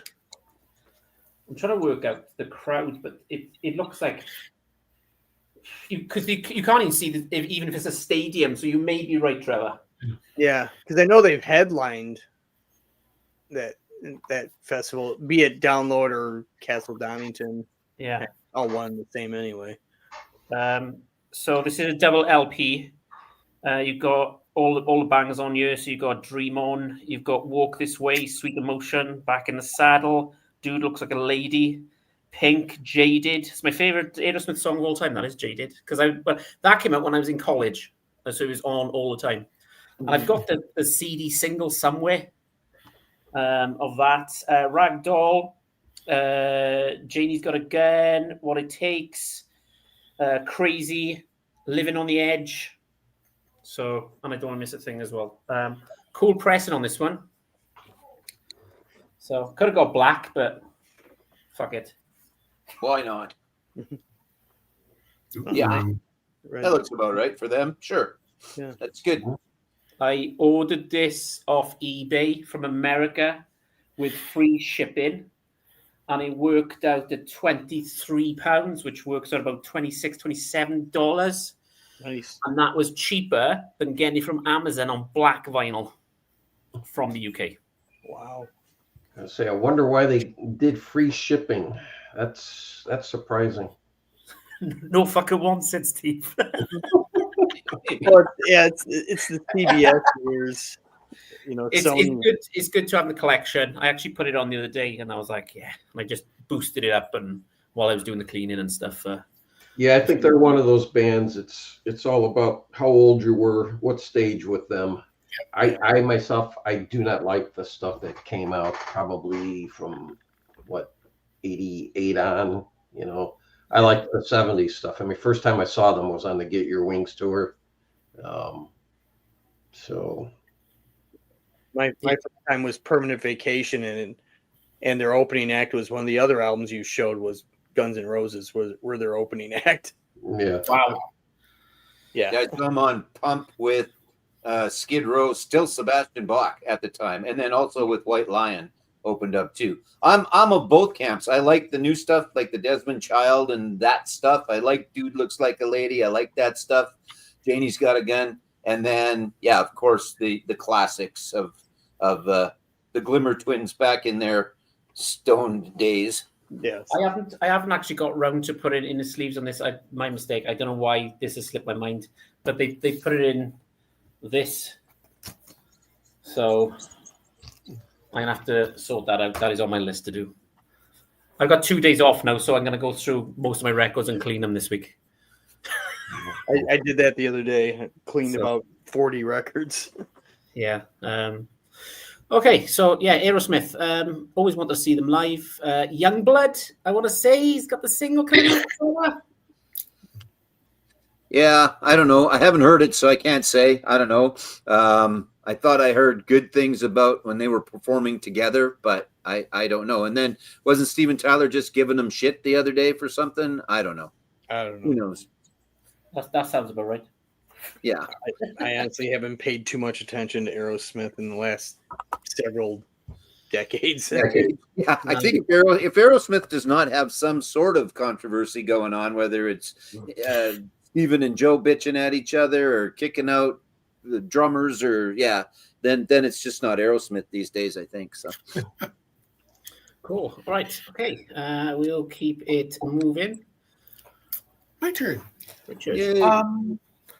So, growing up in the upper Midwest, just south of Joe, almost literally, but a lot of bands came out of Minneapolis that I became privy to, and Husker Du was one of them. So, on the punkier side of the rock spectrum, if you will, Bob Mould, Grant Hart, and what's his name?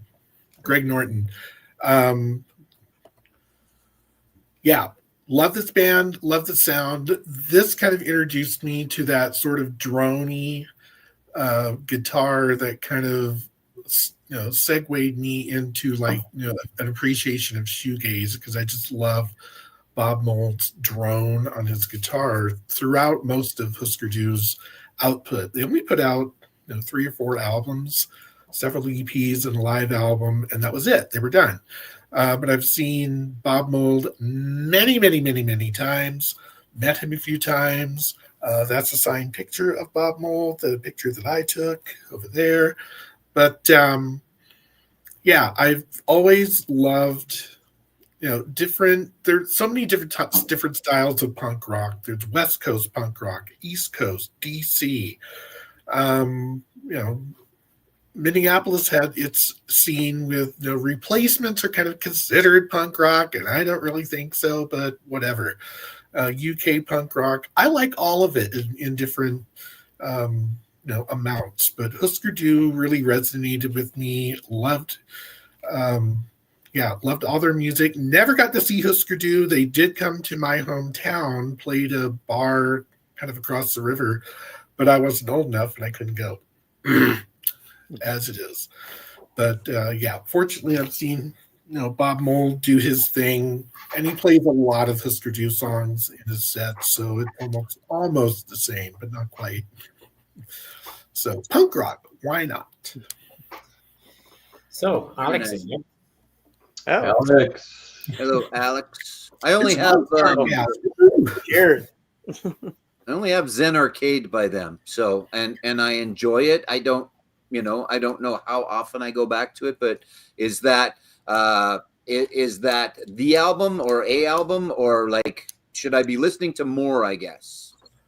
Zen Arcade was my introduction to them, and Zen Arcade is sort of, for me, it's kind of all over the map. It's not my favorite Husker Du album by quite a bit. The next two, New Day Rising and Flip Your Wig, would be 2 that I would say are more representative of what Husker Du's sound is all about. So, Okay. yeah. Cool. I will I have to seek some more out then.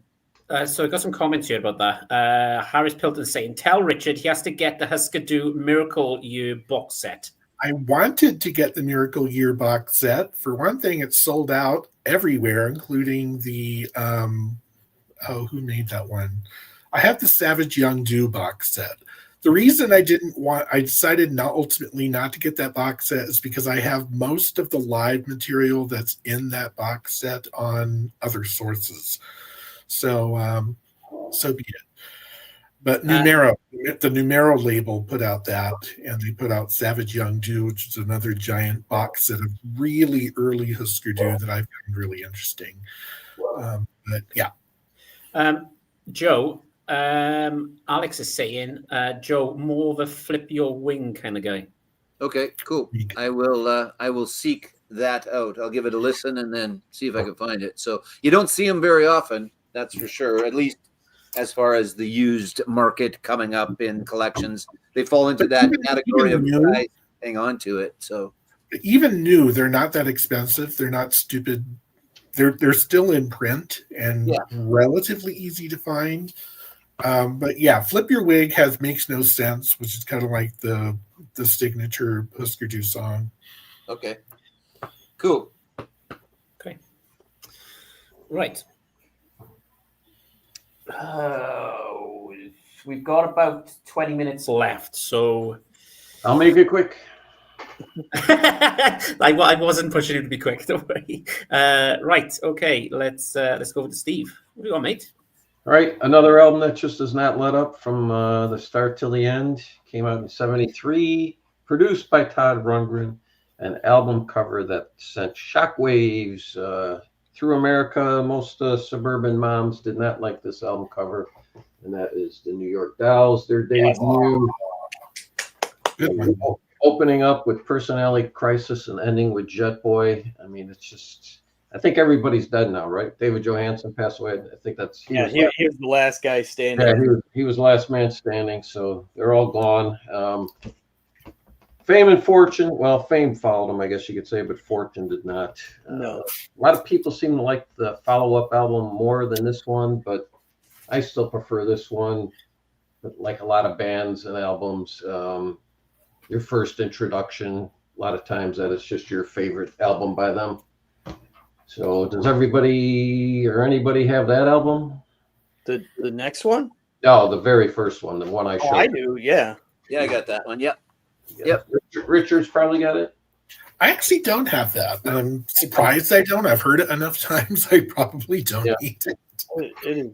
Do you have it, Joe or Chris? Either one of you? Yeah, I do. Okay. Yeah. Yeah. All right. Yep. There you go. I don't think I've ever heard the follow-up, truthfully. Oh, yeah. It's called, what is it? Too Late, Too Soon, I think. Yeah. Is that the one when they're in the red? They're on stage. It's Oh wait, no, okay, yeah, that one. Okay. But there's another one where they were all dressed in like red pleather. I think that's when that's Malcolm, one. that was when Malcolm McLaren was kind of trying to manage them. Or well, we'll put manage. Sure. Take their money, you mean? Probably. Yeah. Well, trying to manage the unmanageable with a guy that can't manage in the first place. Yeah, exactly. Well, it worked pretty well with the Sex Pistols, didn't it? For that long. Yeah. Maybe not. Cool. Maybe not. All right. Go. What were you going to say? Were you going to talk? Yeah, sorry. I was going to say to Steve, I'll rewatch. I always rewatch this just in case I've missed anything. And then what I do is tend to stream the album that somebody's shown. And then if I really like it, then I'll go ahead and pick it up. So that's one of the ones on my list you've just shown that I will give it a stream. So it's like, Give it a listen. It's a classic. Right. Okay. Sorry, Joe. Over to you, No, mate. that's fine. No need to apologize. Up next is the Donnas. And I don't know why I picked this one, but I picked this one just because. But garage rock, not necessarily punk rock, but rock, just really, really good. You know, I kind of look back and not all of these were full female bands, but the Donnas were, much like the Runaways and much like the Warning and much like what was the other one? Pretty Reckless is just Taylor. Anyway, It's good stuff. Unfortunately, not around anymore. But and again, really never kind of got the notoriety that they should have. I just really like it. It's all just really good, kind of poppy sometimes, but really for the most part, rock and roll. A little punky, a little poppy, but just really good. Out of California, and again, unfortunately, not around anymore. They did the last couple albums. I think they put them out themselves. Because they kind of lost their record deal or whatever. I don't have those two. I've got all the other ones, but I like them. Again, just good stuff. Not a gatefold, but there's some pictures of the ladies. Talented, wrote their own stuff. Kind of a cool, funky. I'm not Hang sure. on. Show us that pressing. Show us the pressing. Come on. Just You know what kind of. that's I don't know what you would call that other than swirly green. Yeah, it's kind of cool. It looks yellow now that I hold it up out of there, but it's actually fairly green. That's more what it looks like there. So yeah, Cool. It's just good. All of their stuff, all their reissues are out there. I don't have any of their originals, but the reissues are out there. So again, if you kind of like. If you like good female fronted rock and roll, good stuff. I like them. I like them a lot, actually. So. cool. Right. Very nice. Trevor. All right. We're out of Detroit now. Let's see. We are gonna go with something from England. They're early. The first two records, bit more lush, and then they got Rick Rubin to produce them. And again, another one of those bare element type rock and roll albums. We're gonna go with Electric, The Cult. This was the second album I heard by them, and it was just so different from Love. Yep. Even though it's the same guys. But yeah, they went from, kind of new romantic goth rock to being in a biker bar. Yeah. And, you could almost smell the stale beer off this album. But I love this one. And the thing is, the prior album, Love, this, and then the follow-up, Sonic Temple, 3 completely different sounding records, but all incredible. And that's like, the trilogy, as I like to call it, with The Cult.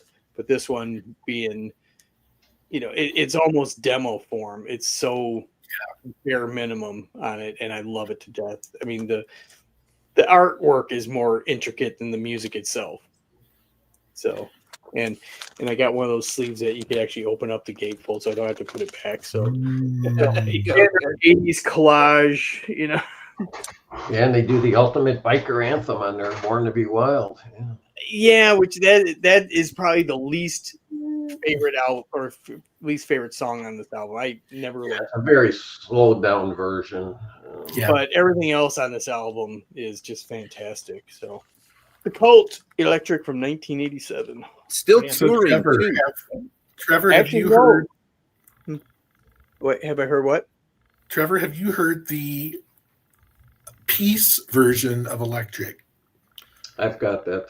There's a double album. It has album 1 is called Peace, and album 2 is Electric as it is, and it's the original, original recording of Electric, kind of, and it sounds more like Love. And I want to say Steve Lillywhite did Peace, and Rick Rubin did Electric. So the two different producers, they wanted an edgier sound, so they went with Rick Rubin to do Electric. But Peace is equally interesting because hearing some of those Electric songs kind of dial back that. Oh, okay. And it just has reverb all over the place. It is very shimmery compared to Electric, which is just straightforward rock and roll. But it's really interesting to hear the sonic contrast between the two. They're very different albums.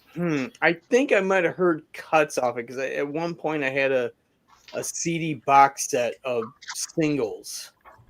I think it was called Pure Cult, I got it used, but I mean, at one point I was unemployed and I had to sell a lot of stuff. So that was one of the things I sold. And I think there were some of those piece mixes on some of those CDs. So I'd have to go back and listen to that. Floating all over the place. But yeah, it's like Electric Ocean. I heard off of a soundtrack for an obscure movie called Out of Bounds with Anthony Michael Hall. I was like, whoa, this is a new cult song.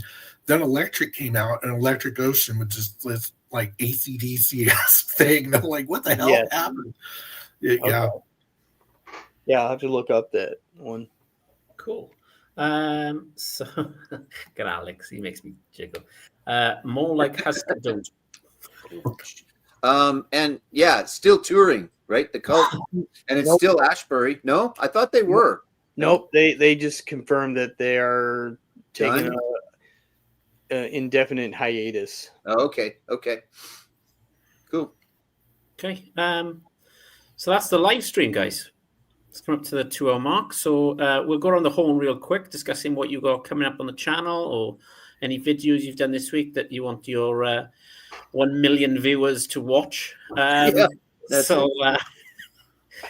As MK Boston always says, 1 million viewers, 1 million subscribers. We'll go to Steve first. Notice you've done a competition this week, Steve. Tomorrow I have posting a collaboration I did with Pat. If you're familiar with his channel, he's over in Ireland, close to the edge. And we each ranked our top 10 Blue Oyster Cult albums. And that will post tomorrow at 3 p.m. Central. Cool, mate. Very cool. Very cool. Trevor. The most inconsistent guy. No, there's a couple things I got planned. I don't know what. I'm gonna try to keep the series of, white guy in his pickup truck ranting just stupid shit. I love that. That was so good. The beauty of it is I don't have to pull or put away records.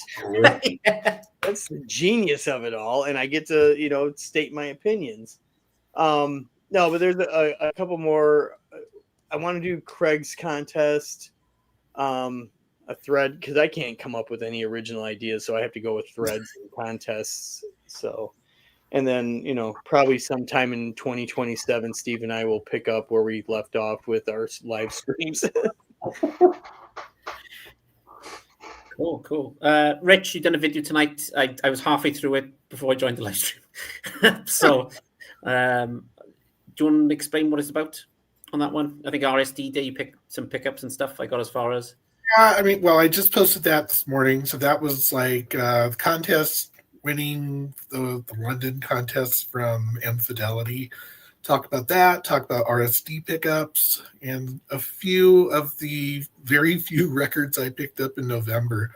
But I have a couple of videos I kind of like tooling around with ideas with. One that has to do with compilations, and the other one has to do with albums that I picked up this year that really surprised me, other than like new releases, stuff that was like someone recommended from the past, like, wow, that is really good. I'm glad I picked that up or heard about it. So kind of had that coming up. Cool. I got nothing. I got nothing. I might just watch Daryl, Northern Vinyl Guy, to see what thread he's come up with this week and just jump on that because he's the king of threads in the VC. But yeah, that's about it for me. Joe, what's going on in the shop, mate? Yeah, same old, kind of. Right? Like I said, we didn't really participate in Record Store Day, Black Friday, but we're going to be open next Saturday. That's our unusual opening on a Saturday type of thing, which I know sounds stupid, but that's the way it is.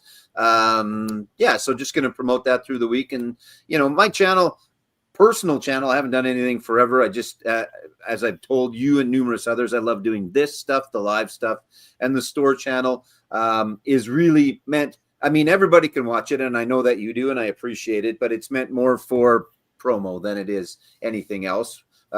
just to be totally honest, it's like, hey, here's a few things that I think you should come in and buy. So come in and buy some records is really what that is. So, yeah, but that's about it for the most part. Like I said, got the Wednesday night live with Rob and Daryl and a host of others.